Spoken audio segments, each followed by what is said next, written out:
عليكم ورحمة الله وبركاته. قال الله تعالى: وإذا قرئ القرآن فاستمعوا له وأنصتوا لعلكم ترحمون. صدق الله العلي العظيم. সম্মানিত উপস্থিতি, দীর্ঘদিন থেকে আমার ইউটিউব চ্যানেলে ভিডিও আপলোড করতে পারি না, অনেক ব্যস্ততার মধ্যেও। তো একটা ভিডিও আপলোড করতেছি। আল্লাহ রাব্বুল আলামিন বলেন: ওয়াইদা কুরিয়াল কুরআন ফাসতামিউ লাহু ওয়া আনসিতু লাআল্লাকুম তুরহামুন। আল্লাহ তাআলা বলেন, যখন কোরআনুল কারীম তেলাওয়াত করা হয় তখন তোমরা চুপচাপ সহকারে মনোযোগের সহিত শ্রবণ করো। সুবহানাল্লাহ। চুপচাপ শ্রবণ করলেই কি লাভ?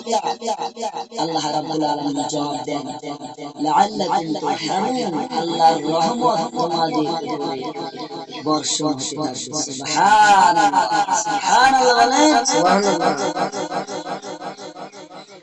এ থেকে আল্লাহর বক্তব্য অনুযায়ী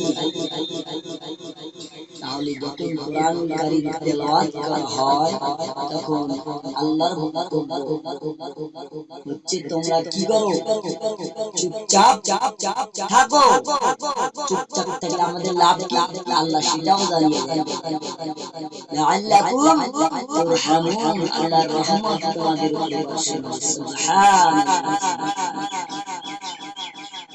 আজ পৃথিবীর জমিনে বাংলাদেশ অনেক বিবাদ সৃষ্টি হয়েছে, বিশৃঙ্খলা, সিনক্রেট করা, এটা ইসলাম জায়েজ করে না। কেমন সিনক্রেট, কেমন বিশৃঙ্খলা? যে ইমামের পিছনে মুক্তাদি কিরাত করতে পারবে কি পারবে না?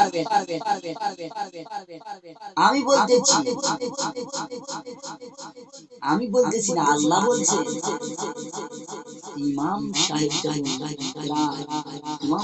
যখন কিরাত পাঠ করবেন তখন মুক্তাদি পিছন থেকে চুপচাপ সহকারে কোরআন কারীমের আয়াত শ্রবণ করবে। চুপচাপ, আল্লাহর রহমত তার উপরে বর্ষণ হবে। সুবহানাল্লাহ। ইমামের কিরাতেই মুক্তাদির কিরাত কি বলে?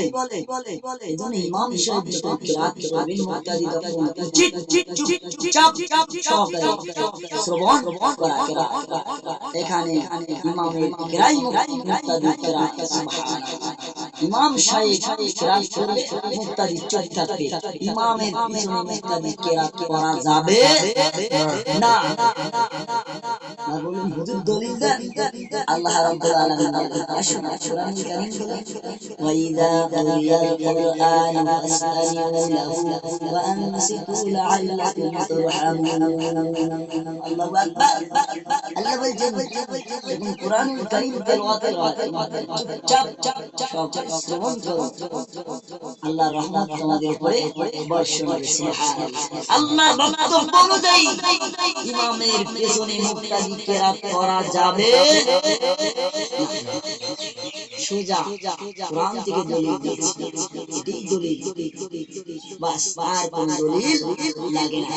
আল্লাহর নবী কি বলেছেন? সমাতা নাজার। আল্লাহর নবীদের হাদিসটাও দেখুন, চুপচাপ থাকলো নাজাত পেয়ে গেল। সুবহানাল্লাহ। আল্লাহর রহমত তার উপরে বর্ষণ হচ্ছে। নবীদের হাদিস থেকে বুঝতে পারলাম, কোরআনুল কারীম থেকে বুঝতে পারলাম, ইমামের পিছনে মুক্তাদি কিরাত করা লাগবে না। সুবহানাল্লাহ। আজ আমরা বুঝতে পারলাম যে অনেক ব্যক্তি আছে ইমাম সাহেব কিরাত করে পিছনে মুক্তাদি এই সূরা ফাতিহা তেলাওয়াত করে, অন্যান্য কিরাত তেলাওয়াত করে। এটা ঠিক না বন্ধু, এটা ঠিক না। করেন, করলে আমি বলবো ঠিক না, কি করে আল্লাহর বিধান তো আপনাকে মানতে হবে। কথা বলেন, আল্লাহ পাক রব্বুল আলামিন আমাদেরকে এর উপরে, এই ধারাবাহিকের উপরে আমাদেরকে আমল করার তৌফিক দান করুন। আমিন। আসসালামু আলাইকুম ওয়া রাহমাতুল্লাহি ওয়া বারাকাতুহু।